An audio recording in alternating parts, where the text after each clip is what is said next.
క్రీస్తు యేసు దయాళు ప్రభు అనే పాట పాడుకుందాము. ఒక వచ్చిన మాత్రమే పాడుకుందాం.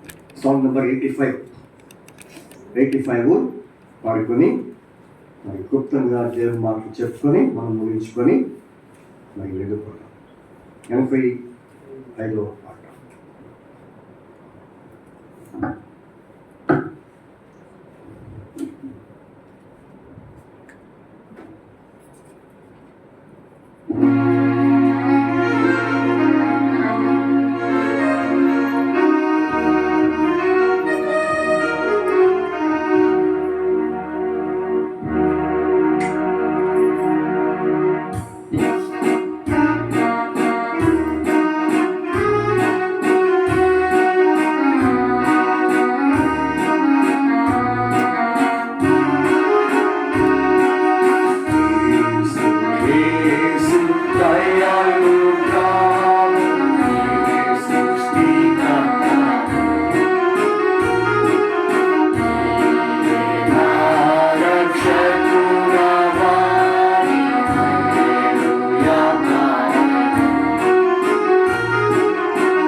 ఈ సమయంలో రెండవ వర్తమానానికి వస్తున్నాం. వాస్తవంగా కొన్ని స్థలాల్లో ఒక మెసేజ్తో చెప్పి ముగించేస్తాం. ఏం చేస్తాము? ఒక మెసేజ్తో ముగించేది. మరి కొంతమందికి మరి పండుగ కదా, మరి పండుగ కాబట్టి ఇంట్లో కూడా ఎలా ఉంటుంది? పండుగగానే ఉంటుంది. ఏం పండుగ? అందరూ కలిసి కూర్చొని తినే సంతోషం. కాబట్టి ఒకవేళ మీ బంధువులు వచ్చి ఉంటారేమో మీ ఇంటికాడ, నాకు తెలియదు. కానీ మరి అందుకనే కొన్ని స్థలాల్లో ఏదో 4-3 పాటలు పాడి ఒక వాక్యం చెప్పేసి కొంచెం చెప్పుకొని ఇక వెళ్ళిపోతాం. కానీ ఈ ఎబ్రోన్ సంవత్సరంలో ఒక అలవాటు ఏంటంటే 2 మెసేజ్లు వస్తాయి. ఎన్ని మెసేజ్లు? ఒకటి ఆరాధన, రెండవది జస్ట్ మరి హెచ్చరిక. టేబుల్ మెసేజ్ లేదు, టేబుల్ ఉండదు. కాబట్టి జస్ట్ కొన్ని హెచ్చరికలు అది వినేసి మనం వెళ్ళిపోతాం. ఎక్కువసేపు చెప్పి మేము ఆయాసపెట్టను, మీరేమి బాధపడకండి. ఎందుకంటే మనం వచ్చిందే కొంచెం మీకే తెలుసు, మీరే ఒప్పుకున్నారు రైట్. కాబట్టి మీ సమయానికి వచ్చి ఉంటే ఇప్పటికి మనం ఇంట్లో కూర్చునేవాళ్ళం, అవునా కదా. కాబట్టి అందుకే పౌరులకు మాట్లాడినారు. పౌరులు ఏమన్నారు చూడండి, అపోస్తలుల కార్యాలు 24వ అధ్యాయం 24వ అధ్యాయం పౌరులు మాట్లాడినారు. 24వ అధ్యాయం 4వ వచనం. మీకు అంత త్వరగా తీసి చదివితే అంత త్వరగా అయిపోద్ది. మైక్ ఇవ్వండి, వాక్యం చదివే వరకు మైక్ ఇవ్వండి. మైక్ ఉందా? మైక్ చదవండి ఎవరైనా కట్టుమని. నేను తమకు ఎక్కువ ఆయాసం కలుగు చేయకుండా మేము క్లుప్తముగా చెప్పుకునే దాన్ని తమరు ఎప్పటి వలె శాంతముగా వినాలని. అది ఇప్పుడు మీరందరూ ఎలా ఉండాలని? శాంతంగా ఉండండి. ఎందుకు శాంతత? అన్నకు అర్థమైపోయింది, రత్న బాబాకి అర్థమైపోయింది. ఎందుకు శాంతత? ఏమంటున్నాడు పౌలు? నేను మిమ్మల్ని ఎక్కువ ఆయాస పెట్టానని ఎక్కువ చెప్పను, క్లుప్తంగానే ఎక్కువ చెప్తానంటే దేని గురించి ఆయాసం? ఇంట్లో అన్నీ ఏమైపోతాయి, చల్లబడిపోతాయేమో అంటే వేరే ఉద్దేశం. సరదాన్ని మాట్లాడుకుంటాను, ఓపెన్గా సరదాన్ని మాట్లాడుకుంటాను. అయితే ఈరోజు కొంచెం స్పెషల్ కాబట్టి అంతే ఉంటుంది మరి. కాబట్టి అందుకనే మిమ్మల్ని కూడా మీరు అర్థం చేసుకోవాలి. దాన్ని బట్టి మీరు కూడా మమ్మల్ని అర్థం చేసుకుని ఏం చేయాలి? వినాలి. ఏం చేయాలి? అది ఎట్లా వినాలి? పీస్ ఆఫ్ మైండ్, శాంతంగా వినాలి. సరే, కాబట్టి ఎక్కువ చెప్పను, మరి దాన్ని మనం ముగించుకుందాం. చూడండి, మత్తయి సువార్త 2వ అధ్యాయం మన అంశం ఆయనను పూజించిరి. అంశం ఏంటి? ఆయనను పూజించిరి. 2వ అధ్యాయము మత్తయి సువార్త 2వ అధ్యాయం 10, 11 2 వచనాలు కలిసి ఉంటాయి. కొంచెం సౌండ్ పెట్టు. మత్తయి సువార్త 10వ అధ్యాయము 2వ అధ్యాయం 10, 11 చదవండి. వారు ఆ నక్షత్రము చూచి అత్యానందభరితులై ఇంటిలోనికి వచ్చి తల్లి అయిన మరియను ఆ శిశువుని చూచి సాగిలపడి ఆయనను పూజించి తమ పెట్టెలు విప్పి బంగారము సాంబ్రాణి బోళమును కానుకలుగా అర్పించిరి.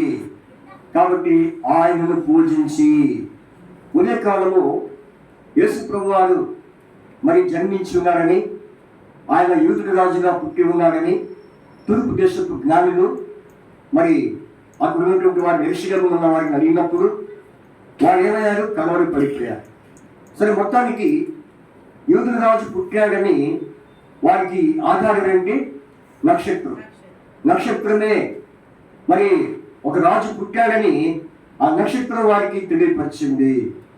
అయితే తర్వాత వారు ఏం చేశారంటే ఆ నక్షత్రాన్ని బేస్ చేసుకుని మరి యేసు ప్రభు పుట్టిన ఇంటికి వచ్చి ఆయనకి ఏం చేశారు? మరి సాగిలపడి పూజించారు. అక్కడ ఏమని రాబడింది? ఆయనను, మరియను కాదు, లేకపోతే యోసేపుని కాదు, ఆయనను పూజించిరి. అయితే ఉదయకాలము మరి మనం చూశారు, ఆయనను పూజించిరి. ఎందుకు ఆయన పూజించారు? ఆయన శిశువే కదా అంటే, శిశువు అయినప్పటికి కూడా ఆ శిశువు వారి నేత్రాలు ఏమైపోయాయి? ఆ శిశువుని చూడగానే వారి నేత్రాలు ఆశ్చర్యపడ్డాయి. వారు ఆశ్చర్యభరితులైపోయారు, అత్యానందభరితులైపోయినారు. అయితే శిశువులో వారు ఏం చూచారు? మనం గమనించాం. ఇప్పుడు ఆయన్ని చెప్పుకోను. ఆయన్ని పూజించడానికి ఆయన ఏమని ఉన్నాడు అనే విషయాన్ని మనం ధ్యానిస్తూ వచ్చాం. సరే, ఇప్పుడు ఒక ప్రాముఖ్యమైన అంశం 2వ వర్తమానంలో ఒక అంశం ఏంటంటే 10వ వచనం. చూడండి, 10వ వచనం ఒక్క మాట. 10వ వచనంలో నాన్న చెప్పండి. వారు ఆ నక్షత్రము చూచి, వారు ఆ నక్షత్రము చూచి మొట్టమొదటి వర్తమానంలో ఆయనను పూజించిరి. ఇప్పుడు రెండవ వర్తమానం ఏంటంటే ఆ నక్షత్రము చూచి. నిజంగా ఆ నక్షత్రము చూడకపోతే వాళ్ళు యేసు ప్రభువు దగ్గరికి చేరేవాళ్ళు కాదు. అంత మాత్రమే కాదు, ఆయన ఆరాధించేవారు కాదు. ఇంతకీ ఆ నక్షత్రం ఎవరు? ఆ నక్షత్రం ఎవరు చెప్పండి అని ఇంకా బైబిల్లో ఎవరంటే మనం అంటున్నామా? ఆయన నక్షత్రం ఆయనని ఎక్కడుంది బైబిల్లో? చూడండి, బైబిల్లో ప్రకటన గ్రంథము, దానియేలు కాదు, యెషయా కాదు, ప్రకటన గ్రంథం తీయండి. ప్రకటన గ్రంథము 22వ అధ్యాయం 16 వచనం. ప్రకటన గ్రంథం 22:16 చదవండి. సంఘముల కోసము ఈ సంగతుల గురించి మీకు సాక్ష్యం ఇచ్చుటకు యేసు అను నేను నా దూతను పంపి ఉన్నాను. నేను దావీదు వేరు చిగురును సంతానమును ప్రకాశమానమైన వేకువ చుక్కనై. కాబట్టి చుక్కే నక్షత్రం. చుక్కే ఏంటి? నక్షత్రం. అయితే ఎవరా నక్షత్రం అంటే ఎవరైనా యేసు ప్రభువారు. కాబట్టి ఆ నక్షత్రము మరి యేసు ప్రభువారు ఆ నక్షత్రముగా వారికి కనిపించి ఆయన ఆత్మీయ దేవుడిగా నక్షత్రం ద్వారా మరి నిరూపించుకున్నాడు. ఇంతకీ ఆ నక్షత్రంలో ఏముంది ఉంటుంది? ఆత్మ. ఆయన ఆత్మ ప్రవేశించుంటుంది. అందుకనే ఆ నక్షత్రం వారిని ఏం చేసింది? వారిని నడిపించాను. ఇప్పుడు ఆ నక్షత్రం చూచి వారు ఎక్కడికి వచ్చారు? యేసు ప్రభు ఇంటికి వచ్చారు. అందుకనే ఈ రోజుల్లో క్రిస్మస్కి ప్రాముఖ్యత ఏం చెప్పండి? క్రిస్మస్కి మనోని దేనికి ప్రాముఖ్యత ఇస్తారు? స్టార్. ఇప్పుడు స్టార్ కాస్త వారైపోయింది జనానికి. స్టార్ కాస్త ఏమైంది? స్టార్ గురించి వారు చేసుకుంటున్నారు. మీకు తెలుసా? మీదో ఏ వారు చెప్పండి? వాళ్ళకంటే మేము ఇంకా పెద్ద స్టార్ కడతాం. కొంతమంది ఈ స్టార్ గొడవ చేసుకొని ఏమయ్యారు తెలుసా? కొట్టుకునే పరిస్థితి వచ్చింది. కాబట్టి ఇవన్నీ కూడా లోక సంబంధమైన కార్యాలే, ఆచారబద్ధమైన కార్యాలు. ఈ స్టార్లు కాదు, ఇంటి మీద పెట్టుకున్న స్టార్ కాదు, వీధిలో ఉన్నటువంటి స్టార్లు కాదు. కాకపోతే క్రిస్మస్ పండుగ గుర్తుగా వాళ్ళు అట్లా నియమించుకున్నారు కానీ, ఏర్పాటు చేసుకున్నారు కానీ, నిజమైన స్టార్ ఎవరు? యేసు ప్రభువారు. అందుకనే ఆయన నక్షత్రమైన యేసు ప్రభువారు ఈరోజు మనకి 7 సంగతులు చెప్పగలుగుతున్నాడు.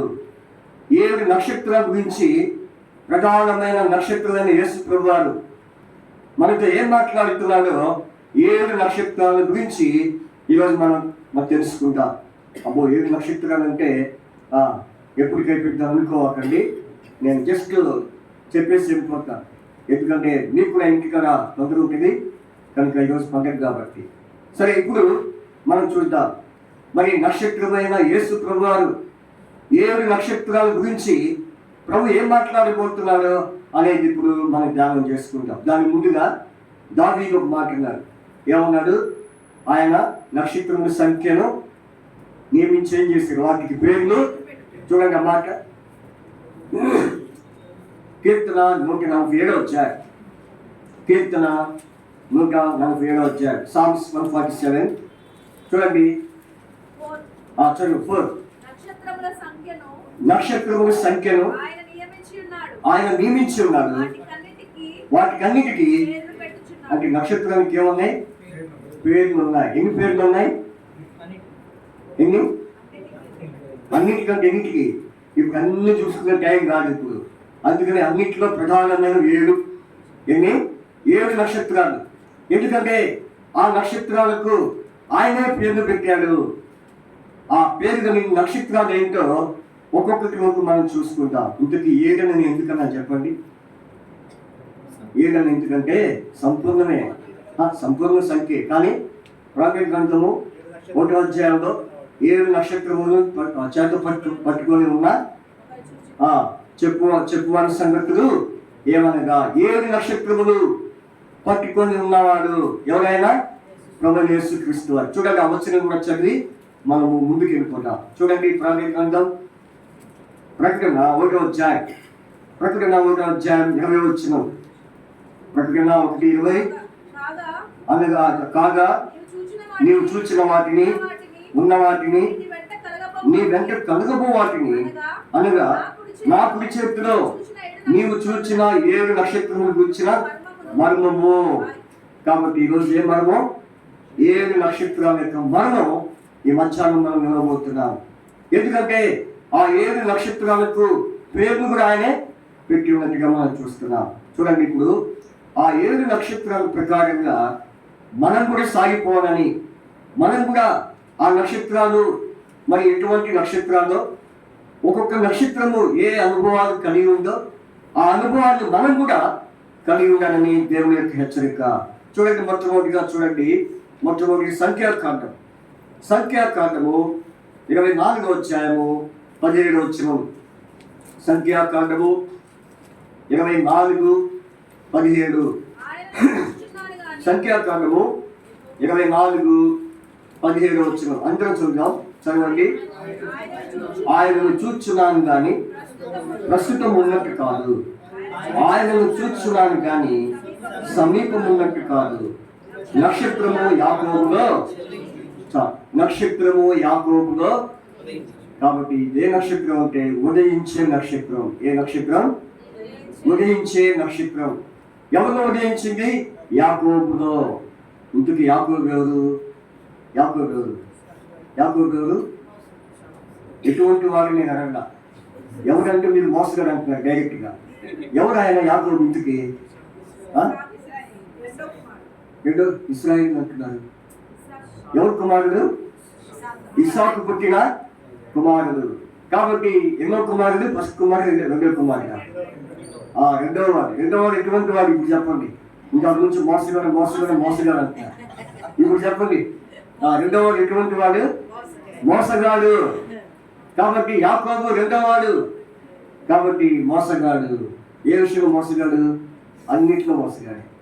అయితే మోసగాడైన యాకోబును దేవుడు ఏం చేశాడు? ఏర్పరచుకున్నాడు. మోసగాడైన ఇశ్రాయేలుగా మార్చుకున్నాడు. ఏం కారణం అంటే యాకోబు దేవుని ఏం చేశాడు? హృదయంలోనికి చేర్చుకున్నాడు. హృదయంలోనికి చేర్చుకోవడం ద్వారా యాకోబు ఇశ్రాయేలుగా మార్చబడ్డాడు. అందుకనే చూడండి, 2వ పేతురు పత్రిక 1వ అధ్యాయము 2వ పేతురు 1వ అధ్యాయం 2వ పేతురు 1వ అధ్యాయము 19వ వచనం. 2వ పేతురు 1:19. మరియు ఇంతకంటే స్థిరమైన ప్రవచన వాక్యము మనకున్నది, తెల్లవారి వేకువ చుక్క మీ హృదయంలో ఉదయించే వరకు. కాబట్టి హృదయంలో ఉదయించే వరకు ఈ నక్షత్రం ఎక్కడ ఉదయించాలి? యాకోబు హృదయంలో ఉదయించింది. కాబట్టి యాకోబు ఏమయ్యాడు? మోసకరమైన జీవితం నుంచి యథార్థమైన జీవితం, నిజమైన జీవితము కలిగి ఉన్నారు. ఈనాడు మనము క్రిస్మస్ పండుగని ఆచరిస్తున్నాం, మంచిదే. కానీ అయితే మనలో ఏముండాలి? నిజమైన క్రిస్మస్ యొక్క అనుభవం. ఆ నక్షత్రాన్ని, వేకువ చుక్కైన నక్షత్రమైన యేసు ప్రభువును మన హృదయంలోనికి ఎప్పుడు ఉదయించే అనుభవం ఉండాలి. అందుకనే ఈ నక్షత్రము ఎలాంటి నక్షత్రము? ఉదయించే. అందుకే ఈ మధ్యకాలం నుంచి ఎప్పుడు అదే పాట పాడతారు. ఏం పాట? ఉదయించే దివ్య రక్షకుడు ఘోరాంధకార లోకమునా మహిమా క్రీస్తు ఉదయించేను, రక్షణ వెలుగు నీవను, రక్షణ వెలుగు నీయను. కాబట్టి మరి ఆయన ఉదయించేవాడు. ప్రతి ఒక్కరి హృదయాల్లో ఉదయించే నక్షత్రముగా ఉన్నప్పుడు మనం ఆయన ఏం చేయాలి? ఆయన మన హృదయంలో ఉదయిస్తూ ఉండాలి. కాబట్టి ఎప్పుడైతే ఆయన మనల్ని ఉదయిస్తాడో మనం ఏమవుతామో? మనం కూడా ఉదయించబడతాం. అరుణోదయము. ఏ ఉదయమో? అరుణోదయం.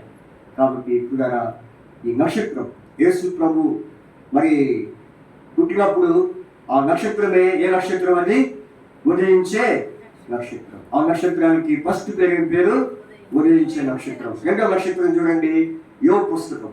యోబు 38వ అధ్యాయము 7వ వచనం. యోబు 38:7. యోబు 38:7 మరి చదువుకుందాం. ఉదయ నక్షత్రములు అందరూ చదువుతాం. అందరూ ఉదయ నక్షత్రములు ఏకముగా పాడినప్పుడు దేవదూతలందరూ ఆనందించి జయధ్వనులు చేసినప్పుడు. నాకు చెప్పండి. ఉదయ నక్షత్రములు ఏకముగా కూడి పాడినప్పుడు దేవదూతలందరూ ఆనందించి జయధ్వనులు చేసినప్పుడు. ఏ నక్షత్రం ఇది? పాడే నక్షత్రం. ఉదయ నక్షత్రం అయిపోయింది. మరి ఉదయ నక్షత్రం ఏం చేస్తుంది? పాడుతుంది. ఏం చేస్తుంది అని దీన్ని బట్టి పాడే నక్షత్రం. ఉదయించే నక్షత్రం ఎక్కడుంది? మన హృదయాల్లో ఉదయించాలి. అంటే ప్రభుని మన హృదయంలో ఉదయించే అనుభవం తీసుకుని రావాలి.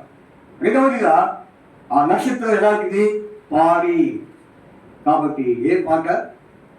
పాడి. ఈ నక్షత్రం ఎప్పుడు ఏం చేస్తుంది? పాడుతానే ఉంటుంది.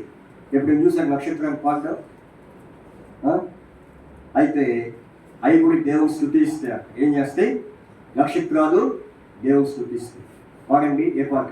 స్తుతించుడి యెహోవా దేవుని సూర్యచంద్రులరా, పవిత్ర దూత గణ సేనాధిపతికి ఉన్నత స్థలములలో యెహోవాను స్తుతించుడి. కాంతి గణ నక్షత్రములారా పరమాకాశమా,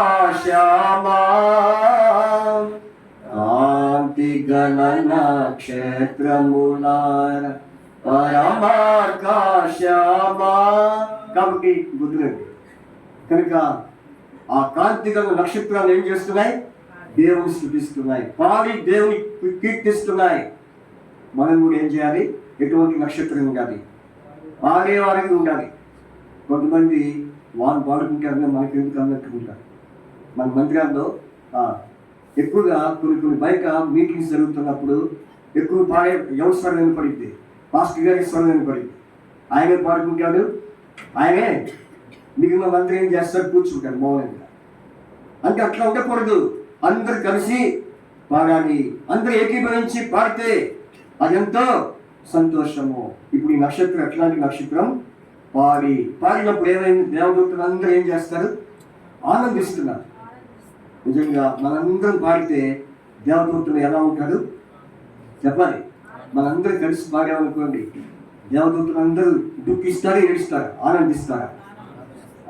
కాబట్టి దేవదూతలు అందరూ ఎక్కడున్నారు? ఇప్పుడు మన చుట్టే ఉన్నారు. ఏది మాకు కనపడలేదు అంటారా? కనపడకూడదు. వాళ్ళు కనపడే దూతలు కాదు, మనల్ని చూసే దూతలు వాళ్ళు. కాబట్టి మనకు కనిపించేటట్టుగా వాళ్ళు ఉంటే మనం తట్టుకోలేదు, భరించలేదు. అందుకని వాళ్ళు చూస్తున్నారు. వీళ్ళు పాడుతున్నారా, నిద్రపోతున్నారా అని చూస్తున్నారు. ఏం చూస్తారు వాళ్ళు? వీళ్ళు పాడుతున్నారా, నిద్రపోతున్నారా, లేకపోతే మూగంగా కూర్చున్నారా అని గమనిస్తారు. అందుకనే దేవుని మందిరంలో, దేవుని సన్నిధిలో మనం పాడుతూ ఉండాలి. అందరూ కలిసి పాడినప్పుడు దేవదూతలందరూ ఎలా ఉంటారు? ఆనందిస్తారు. కాబట్టి ఆ రీతిగా పాడే నక్షత్రంగా మనం ఉండాలని ప్రభు ఇస్తున్న హెచ్చరిక. మూడవదిగా చూడండి, దానియేలు పుస్తకము 12వ అధ్యాయము 3వ వచనం. దానియేలు 12వ అధ్యాయము 3వ వచనం. దానియేలు 12:3. బుద్ధిమంతులైతే ఆకాశమండలములోని జ్యోతులను పోలిన వారే ప్రకాశించగలరు. నీతి మార్గమును అనుసరించి నడుచుకున్నట్లు ఎవరు అనేకులను త్రిపుదురో వారు నక్షత్రం వలె నిరంతరము. కాబట్టి ప్రకాశించే నక్షత్రము ఏ విధంగా ప్రకాశిస్తారు? నిరంతరము, నిత్యము, ఎప్పుడు. కాబట్టి ఈ నక్షత్రం ఏ నక్షత్రం అంటే నిరంతరము ప్రకాశించే నక్షత్రం. ఈ రోజున ఇక్కడ కూర్చున్న మనందరూ ఎలా ఉన్నాం? నక్షత్రాలు ఉన్నాం. దేవుని సన్నిధిలో ఎట్లా ఉన్నాం? నక్షత్రంలాగే ఉన్నాం. అయితే మనం ఎట్లా ఉండాలి? నిరంతరం ప్రకాశించే నక్షత్రంగా ఉండాలి. కొంతమందిని గమనించినప్పుడు కొంచెంసేపు కొంతమంది చూస్తే ప్రకాశం కనపడతారు. కొంతమంది ముఖాలు ఎలా ఉంటాయి చెప్పండి, ప్రకాశంగా కనపడతాయి. కొంతమంది ముఖాలు ఎలా ఉంటాయి, మారిపోయినా ఎగిరిపోయిన ఆకులుగా కనపడతాయి. ఎందుకని? ఏదో బాధ, ఏదో కష్టం, ఏదో సమస్య, ఏదో చింత, ఏదో ఒక మరి శోధన. అయితే ఏ పరిస్థితి వచ్చినా మనం ఎట్లుండాలి? ప్రకాశించే ముఖాలాగా, ప్రకాశించే ముఖము, ప్రకాశించే నక్షత్రంలాగా ఎప్పుడు ఉండాలి? ఎప్పుడు ఉండాలి, ఎప్పుడు నిరంతరము ఆయన సన్నిధిలో ఆయన ఎదుట మనము నిరంతరము ప్రకాశించే వాళ్ళని కనపడాలి. కానీ ఏదో అంత బాగుంటే ప్రకాశించినట్టు, బాగోకపోతే వాడిపోయినట్టుగా ఉండకూడదు. అందుకని ప్రభు ఉన్నారు, మీ ముఖములు మీరు ప్రార్థన చేయనప్పుడు మీ ముఖాన్ని ఎట్లుండాలి? ఏమన్నా యేసు ప్రభు అని చెప్పండి, మీ ముఖాన్ని ఎట్లుండాలి? చూడండి మాట మత్తయి సువార్త 6వ అధ్యాయం ప్రభు అన్నారు, ఏమన్నారంటే ఇక్కడ ఒక మాట ఉన్నారు. ఏమన్నారంటే 17వ వచనం, ఉపవాసం చేయుచున్నట్టు మనుషులకు కనబడవని కాక రహస్యమందు నీ తండ్రికి కనబడవని, నీ ఉపవాసము చేయనప్పుడు నీ తల అంటుకొని నీ ముఖము కడుక్కును. ఆ పై వాక్యం ఏముంది? నీ ఉపవాసము చేయుచున్నట్టు మనుషులకు కనబడవని వారు తమ ముఖములను వికారము. కాబట్టి ముఖాలు ఎక్కడ ఉండకూడదు? వికారమైన ముఖాలుగా దేవుని సన్నిధిలో మనం ఉండకూడదు. నిరంతరము ప్రకాశించే ముఖాలుగా ఉన్నామా? అందుకనే యేసు ప్రభు పుట్టినప్పుడు ఏమొచ్చింది? నక్షత్రం. ఆ నక్షత్రం ద్వారానే కార్యాలు జరుగుతూ వచ్చినాయి. కాబట్టి 2వ విషయం. 3వ విషయం. 4వ విషయం చూడండి, యోబు 9వ అధ్యాయం 7వ వచనం. యోబు 9వ అధ్యాయము 7వ వచనం. యోబు 9:7. యోబులో అధ్యాయము 7వ వచనం. యోబు 9వ అధ్యాయం 7వ వచనం. ఉదయింపవద్దని ఆయన సూర్యునికి ఆజ్ఞాపింపగా అటు ఉదయింపుడు ఆయన నక్షత్రములను మరుగుపరచును. చెప్పండి, ఆయన నక్షత్రములను మరుగుపరచును. ఇదే నక్షత్రం, మరుగుగా ఉండే నక్షత్రం. ఏ నక్షత్రం? మరుగుగా ఉండే నక్షత్రం. అది కనబడే నక్షత్రము కాదు. కాబట్టి మన జీవితంలో కూడా ఎప్పుడు కనపడాలో అప్పుడు కనపడాలి, ఎప్పుడు మరుగుగా ఉండాలో అప్పుడు మరుగుగా ఉండాలి. ఈ దినాల్లో ఎక్కువగా కనపడేది ఏంటంటే ప్రజల్లో కనిపించే కార్యం. ఇప్పుడు కనిపించే పనులు అంటే నేను చేసేది ఎవరు చూడాలి? సంఘం చూడాలి. నేను చేసేది పాస్టర్లు చూడాలి.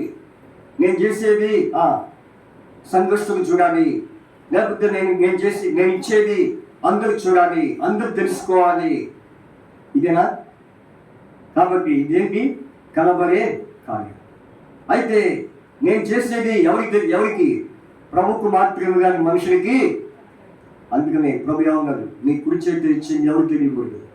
చెప్పండి, కుడి చేతి ఇచ్చింది ఎవరు తెలియకూడదు, ఎవరి చేతి కూడా తెలియకూడదు. కొన్నిసార్లు అంటే చెప్పాలి కాబట్టి చెప్తున్నా, నేను ఎవరైనా ఇంటికి వెళ్ళినప్పుడు వాళ్ళు అప్పుడు దాకా కామ్గా ఉంటారు. ఎప్పుడు దాకా అన్న అయిపోయిన దాకా కామ్గా ఉండి ప్రజలు ఉండాలని ఇంట్లో చెప్తారు. ఇంట్లోకి వెళ్ళి ఏం చేస్తారు? అందరు కనబడేటట్టుగా మరి అదేంటి నాకు అర్థం. చూడాలని ఇస్తారని తెలియదు, లేకపోతే నేను ఇచ్చేది వాళ్ళు గమనించాలని తెలియదు. మరి ఏమనుకుని ఇస్తారో నాకు తెలియదు. సరే, ఏమనుకున్నా నేను కాముగా తీసుకోవాలి. మా పని ఏంటి? కాముగా తీసుకొని వాళ్ళకి థ్యాంక్స్ చెప్పటమే. అంటే నేను ఎందుకు చెప్తున్నానంటే, కొంతమంది ఇచ్చేటప్పుడు ఎట్లా ఇస్తారు? 10 మంది చూచేటట్టుగా ఇస్తున్నారు, 10 మంది కనబడేటట్టుగా ఇస్తున్నారు. అంటే అక్కడ ఇవ్వటం తప్పని నేను అంటలేదు. కానీ అది దేవునికి యోగ్యకరంగా ఉందా? దేవుడు చూడాలి. అందుకనే మనందరూ తెలుసు ఒక ఆమె, ఎవరామె? విధవరాలు, బేద విధవరాలు. చూడండి, ఆమె ఇచ్చింది ఏమిచ్చింది? పెద్ద ఎక్కువ ఏమి ఉన్నాయి. కానీ ఎవరికి దేవుడు యాక్సెప్ట్ చేశాడు? ఎంతోమంది వచ్చారు, గొప్ప మంది వచ్చారు, అన్ని వేశారు, పోయారు. కానీ యేసు ప్రభు ఎవరి మీద ఎక్కువగా ధ్యాస ఉంచాడు? ఆ బీద విధవరాలు ఏమేసింది? 2 కాసులే. ఏమేసింది? తను కలిగిన దానిలో 2 కాసులు వేసింది. అప్పుడు ప్రభు ఏమన్నాడు చూడండి ఆ మాట. అప్పుడు ప్రభు అన్న మాట చూడండి. ఆ మాట చూసి ముందుకు వెళ్ళిపోదాం. చూడండి లూకా సువార్త 22వ అధ్యాయం అనుకుంటా. చూడండి 22వ అధ్యాయంలో ఆ ఒక్క మాటను చూద్దాం. లూకా సువార్త 22వ అధ్యాయము 1వ వచనం 2వ వచనం చదవండి. 1:22 కానుక పెట్టిలో తమ 21 కానుక పెట్టిలో తమ కానుకను వేర్చిన ధనవంతులను ఆయన ప్రార్థించను. ఒక బీద విధవరాలు 2 కాసులు అందులో వేచి ఉండగా చూచి, ఈ బీద విధవరాలు అందరికంటే ఎక్కువ వేసిన మీతో నిజముగా చెప్పుచున్నాను, వారందరూ తమకు కలిగిన సమృద్ధి నుండి కానుకను వేసి కానీ ఈమె తన నేమిలో తన కలిగిన జీవనం అంతయు. ఇప్పుడు ఎవరు యాక్సెప్ట్ చేశాడు దేవుడు? కాబట్టి నేను ఎందుకు చెప్తున్నానంటే మనం ఏదైనా మనము కార్యం చేసినప్పుడు అది ఎవరు చూడాలనుకోవాలి? అంతేగాని అందరికీ కనపరుచుకోవాలని మనసు మనలో ఉండకూడదు. యేసు ప్రభులో ఉన్న మనసు కూడా అదే. ఏ మనసు? ఆయన కొన్నిసార్లు ఎవరికి చెప్పొద్దు అన్నాడు. నేను చేసే కార్యాలు ఎవరికి మీరు చెప్పొద్దు, మీరు వెళ్ళి చెప్పకండి. చూసారా? అటువంటి మనసు మనకి ఉండాలి. ఇచ్చేటప్పుడైనా లేకపోతే చేసేటప్పుడైనా ఎప్పుడైనా మనము దేవునికి కనబడేట్టు చూడాలి, కానీ మనుషులకు కనబడేట్టు మనం చేయకుండా ఉండటానికి మనము ప్రయత్నం చేయాలి. ఇది ఎన్నో విషయం చెప్పండి. ఏ నక్షత్రం ఏ నక్షత్రం ఇది? ఫస్ట్ నక్షత్రం ఉదయించే నక్షత్రం, 2వది పాడే నక్షత్రం, 3వది ప్రకాశించే నక్షత్రం, 4వది మరుగ్గా ఉండే నక్షత్రం, 5వది చూడండి 5వది ఆమోసు 5వ అధ్యాయం. ఆమోసు 5వ అధ్యాయము మరి 8వ వచనం. ఆమోసు 5:8 పేజీ నంబరు 757. కొంచెం ఇటువంటి తీయాలని కష్టమే జనానికి. మత్తయి సువార్త, కీర్తన, ఆదికాండ దీమానికి తీస్తారు కానీ జకరియా దీమానికి తీరు, దానియేలు దీమానికి తీరు. ఎందుకని? అది చూడరు కాబట్టి. ఎక్కువగా చూసేది కీర్తనలు, మత్తయి సువార్త. అందుకే ఆమోసు గ్రంథం ఎక్కడ ఉంది? Page number 757 page 757. ఆమోసు 5వ అధ్యాయం 8వ వచనం చదవండి. అందరూ చదువుతా. అందరూ ఆయన సప్తఋషి నక్షత్రమును మృగశీర్ష నక్షత్రమును సృష్టించిన వాడు. దాని గురించి చెప్పండి. ఆయన సప్తఋషి నక్షత్రములను మృగశీర్ష నక్షత్రములను సృష్టించినాడు. కాబట్టి ఏ నక్షత్రం సృష్టించాడు? సప్త ఋషి మృగశీర్ష. ఇప్పుడు ఇందులో మనం ఏం తీసుకుందాం? సప్త ఋషిని తీసుకుందాం. ఎవరిని? ఋషి. ఈ నక్షత్రం పేరేంటి? ఋషి. ఏ ఋషి? సప్త ఋషి అంటే సప్త అంటే 7. సప్త అనగా 7. కాబట్టి ఈ 7వ నక్షత్రానికి ఏం పేరు? ఇంకా 7వ నక్షత్రం కానివ్వండి, అప్పుడు 7కి వచ్చామా అనుకుంటున్నారు. కానీ ఇప్పుడు మనం చెప్పుకుంటే 5వదే. కానీ ఇక్కడ ఏమని రాయబడింది? సప్త ఋషి. కాబట్టి ఆ నక్షత్రంలో 7వ ఋషి పేరు 7వ నక్షత్రం పేరు ఋషి. ఋషి అనగా అర్థం ఏం చెప్పండి? ఋషి అనగా జ్ఞానము పొందినవాడు. దైవ ధ్యానము అంటే ఈ మాట సంస్కృతంలో ఉంటుంది, ఋషి అనే మాట. కాబట్టి ఋషి అనగానే మనకి ఇక హిందువుల యొక్క వేదాల్లో ఇటువంటి కనపడుతూ ఉంటాయి వీళ్ళ పేర్లు. అయితే ముందు ఎక్కడి నుంచి వచ్చిన పేరు? బైబిల్ నుంచి వచ్చింది. ఆ పదం బైబిల్ నుంచి వచ్చింది, అంతేగాని హిందూ భగవద్గీతలో రాలేదు. ఫస్ట్ బైబిల్ నుంచే ఏదైనా భగవద్గీత అయినా ఖురాన్ అయినా. ఎందుకంటే మరి అందులో ఉండేవన్నీ ఇందులో ఉన్నాయి. కాబట్టి ఇందులో ఉండేవే అందులో ఉన్నాయి. అంటే ఎక్కడి నుంచి పోయినాయి? ఇక్కడ నుంచే పోయినాయి, కానీ అక్కడి నుంచి దీంట్లో కాలేదు. పరిశుద్ధ గ్రంథంలో ఉండే అన్ని బయటకు వచ్చినాయి, కానీ బయట నుంచి పరిశుద్ధ గ్రంథంలోకి ఏమాత్రమో రాదు. అందుకని చూడండి, ఋషి అంటే అర్థం ఏంటంటే జ్ఞానం పొందినవాడు, దైవ ధ్యానం. ఆ దినాల్లో మనుషులు ఎలా ఉండేవాడు? ఋషులుగా ఉండేవాడు. ఋషులు అంటే ఏంటి? తపస్సు చేసేవాడు. ఆ రోజుల్లో తపస్సు ఎక్కడ పోయి తపస్సు చేసేవాడు చెప్పండి? తపస్సు అరణ్యాల్లో పర్వతాల్లో పోయి ఏం చేసేవాడు అంటే తపస్సు. అంటే వారు ఎప్పుడు ధ్యానిస్తూ ఉంటారు. ఏ తపస్సు? దైవ ధ్యానం. దైవ ధ్యానము. కాబట్టి ఈ నక్షత్రానికి ఉన్నటువంటి 5వ పేరు ఏంటంటే దైవ ధ్యానము కలిగిన నక్షత్రం. ఏ నక్షత్రం? దైవ ధ్యానము. కాబట్టి దేవుని జ్ఞానము నిండిన నక్షత్రం. కాబట్టి ఈ మధ్యాహ్నం ప్రేమిన వారు మనం కూడా ఎలా ఉండాలి? ఋషులుగా ఉండాలి. ఎలా ఉండాలి? ఋషులు అంటే మమ్మల్ని పొమ్మంటారు జరిగి, లేకపోతే అక్కడ పోయి తపస్సు చేయమంటారా అని కాదు. అయితే మనం ఎట్లా ఉండాలంటే ధ్యానించేవారుగా, ఎప్పుడు దేవుని జ్ఞానం గురించి ధ్యానించేవారుగా ఉండాలి. అది ఋషి యొక్క అనుభవము. కాబట్టి ఇది ఎన్నో నక్షత్రం. అందుకే దావీదు కూడా ఏం చేసేవాడంటే ఉదయమున, సాయంకాలమున, మధ్యాహ్నమున ఏం చేస్తాడు? ధ్యానించేవాడు. ఏం చేసేవాడు? చూడండి అన్నమాట. కీర్తన గ్రంథం 55వ అధ్యాయం, కీర్తన 55, కీర్తన 55:17. చెప్పండి నాయకుడి. సాయంకాలమున, ఉదయమున, మధ్యాహ్నమున నేను ధ్యానించుచు. కాబట్టి ఏ నక్షత్రం చెప్పండి? ధ్యానించే నక్షత్రం. ఋషి అనగా అర్థం ఏంటి? ధ్యానించుట, జ్ఞానము పొందుట అని అర్థం. అయితే ఏ విషయంలో మనం ధ్యానించాలి? దేవుని విషయంలో, దేవుని కార్యాల విషయంలో, దైవ కార్యాల విషయంలో మనం ధ్యానించాలి. అంటే దాని అర్థం ఏంటి?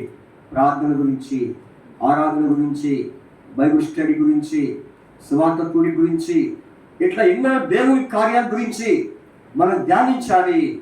అప్పుడే ఎటువంటి నక్షత్రంగా ఉంటాం? ఋషులాగా. ఎలా ఉంటాం? ఋషులు. మనం కూడా ఋషులాగే. కనుక ఇది ఎన్నో విషయం చెప్పండి? 5వ విషయం. 6వ విషయం చూడండి. 6వ విషయము యోబు 9:9. యోబు 9:9. యోబు పుస్తకము యోబు 9:9. యోబు 9:9 చదవండి. ఆయన స్వాతి, మృగశీర్ష, కృత్తిక అను వాటిని దక్షిణ నక్షత్ర రాశులను చేసినవాడు. అందరూ చదవండి ఈసారి గట్టిగా.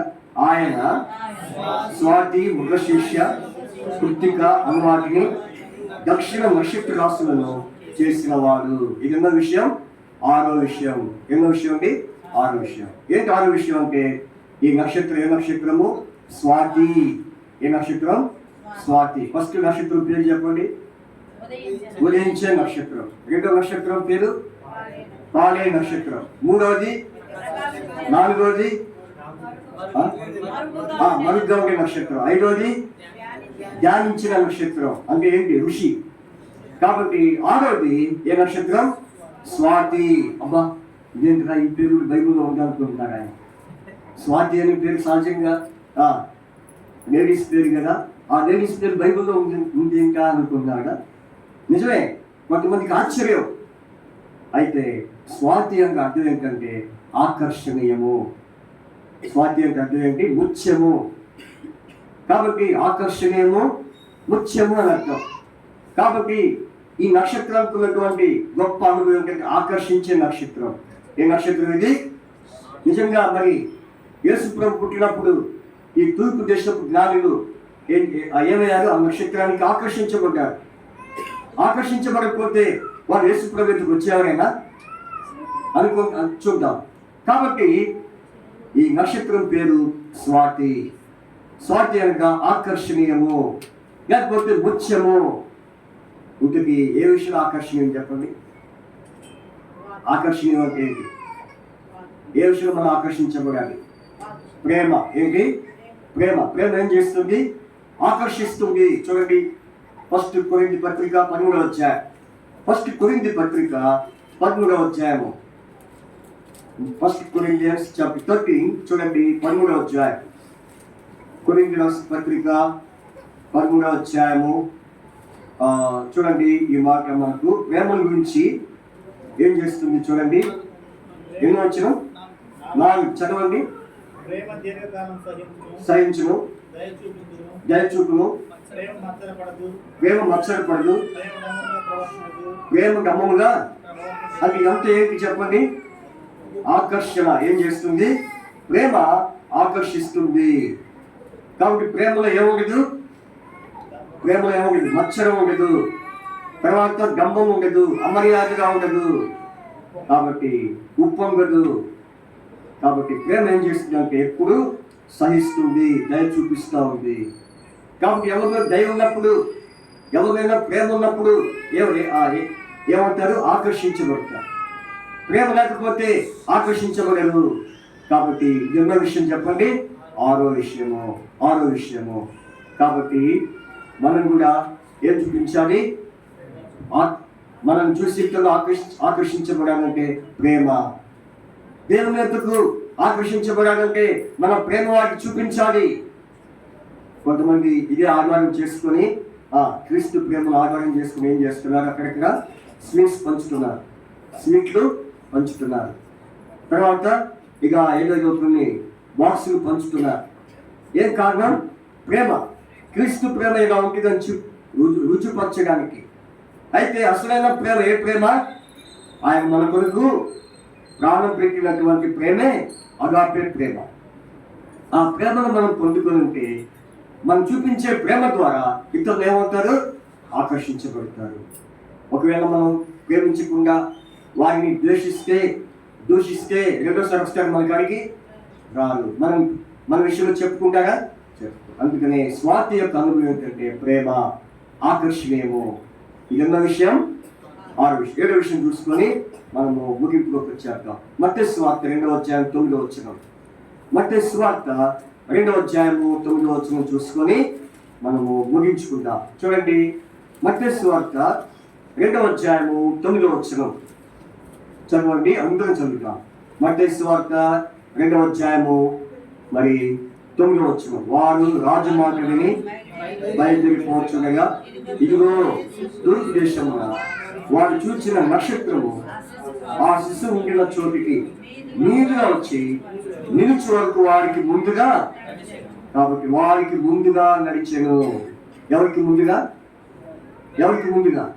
తూర్పు పుట్టి జ్ఞానులు కాదు, తూర్పు దేశపు జ్ఞానులు. కాబట్టి ఈ తూర్పు దేశపు జ్ఞానులకు ఈ యేసు ప్రభువును చూపించడానికి ఈ నక్షత్రం ఏం చేసింది? నడిచింది.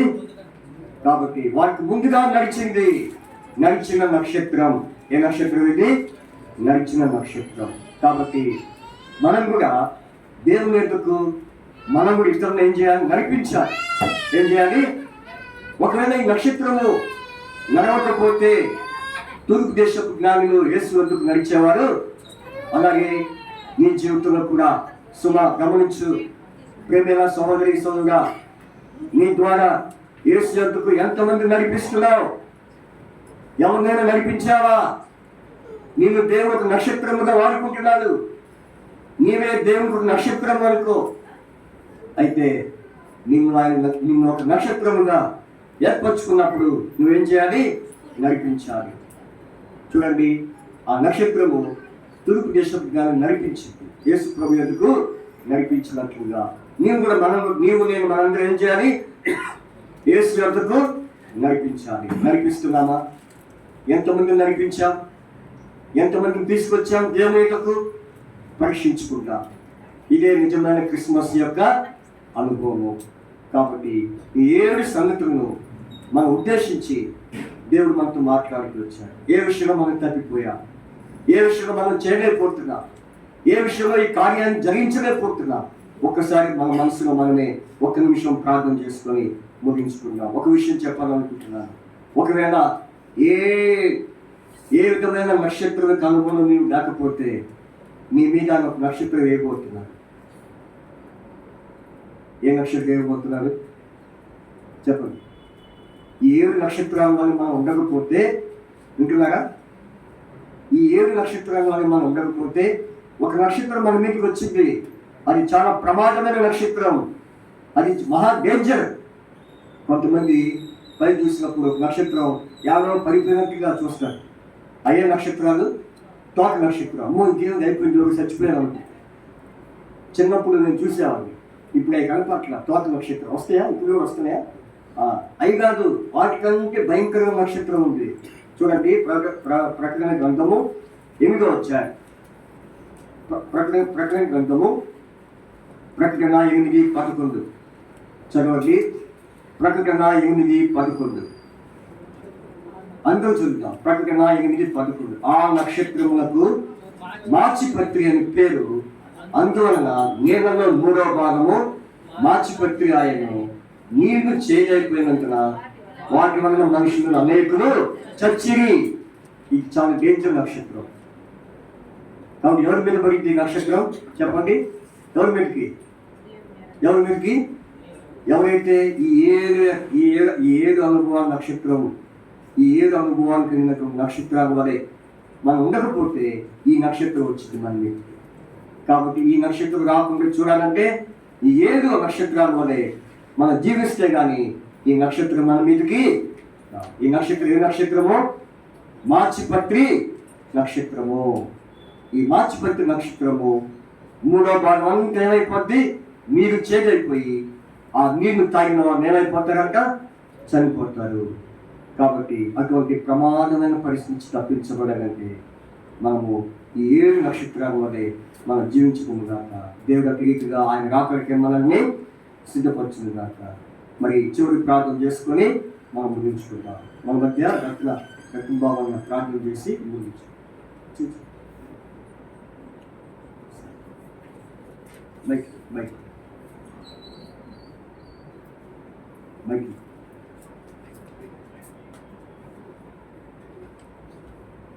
వీళ్ళ ఒక్క నిమిషమే, ఎక్కువసేపు వద్దు.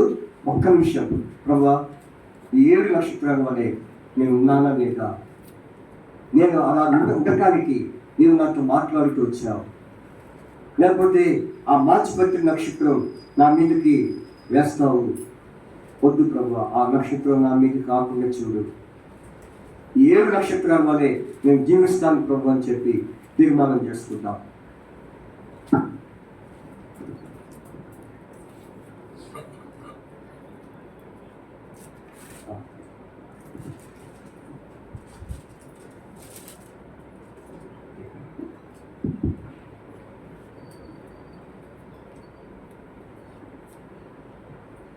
దేవుని మా తండ్రి, పరిశుద్ధులైన దేవా, మీకు స్తోత్రాలు.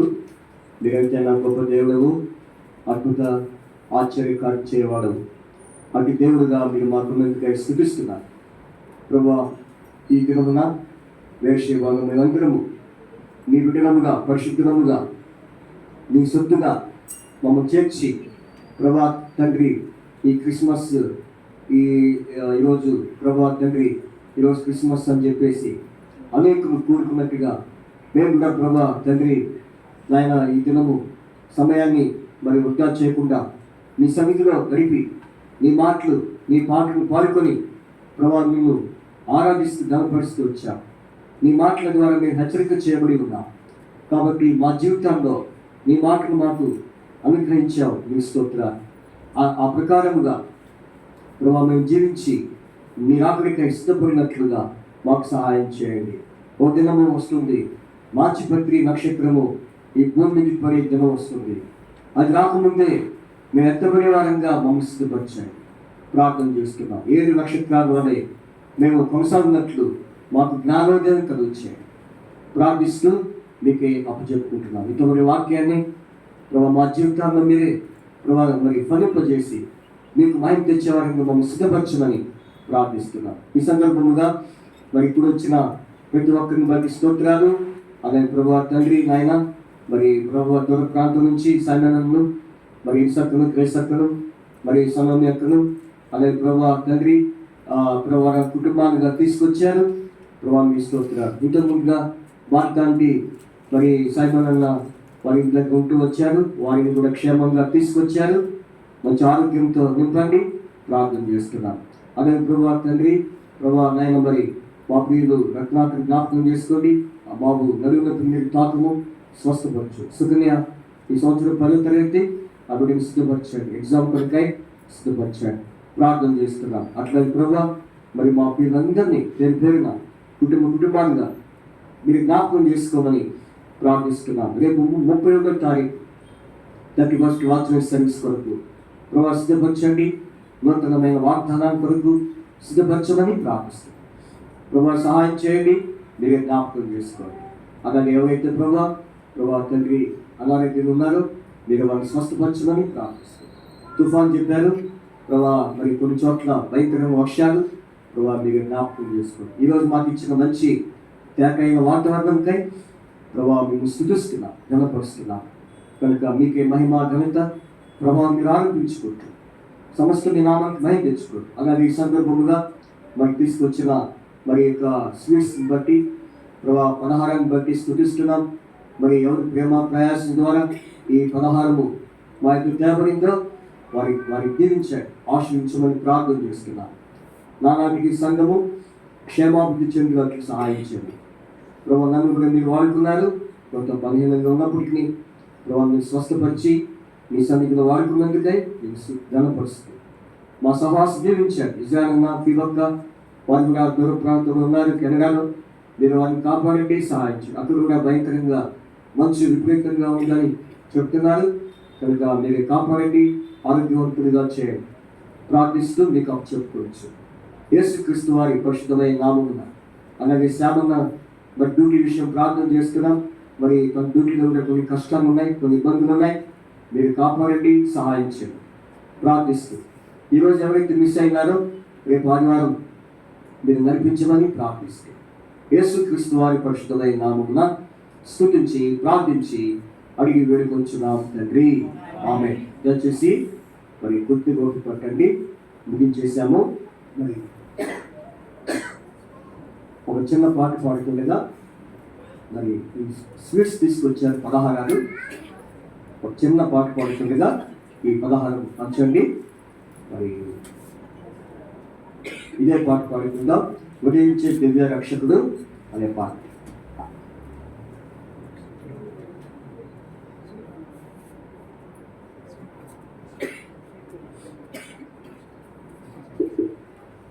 కొంచెం సర్వీస్ చేయండి.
దివ్య రక్షకుడు